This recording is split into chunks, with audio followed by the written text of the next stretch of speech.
সকালবেলা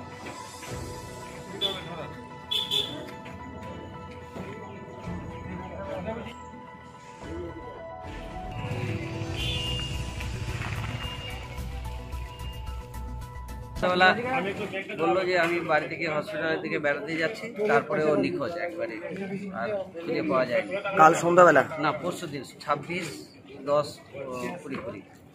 কোথায় বাড়ি ওর? বারোগাছিয়া বিশ্বকর্মা মোটর গ্যারেজের পাশে। দেহটা কোথা থেকে উদ্ধার হয়েছে? বাড়ির পেছনে জঙ্গলে পাওয়া যায়। কি মনে হচ্ছে, খুন না আত্মহত্যা? না, আত্মহত্যা। আত্মহত্যা। পারিবারিক কি কোনো অশান্তি ছিল?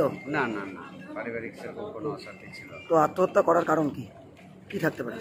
কারণ তো ও এখন মনের মধ্যে কি বেঁধে রেখেছিল জানি না, অভিমান, সেটা ও কাউকে প্রকাশ করেনি, এইভাবে চলে গেল। আচ্ছা, ওনার ছেলে মেয়ে রয়েছে? না, বউ আছে, বিয়ে করেছে? 4.5 মাসের মতো বিয়ে।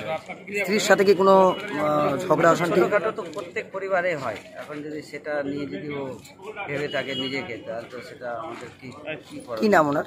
গৌতম সাহা। কি করতেন? পার্সের দোকান আছে, মোটর পার্সের, স্পেয়ার পার্স। আপনি ওর কে হন? আমি বর্দা। কি নাম আপনার? আমার নাম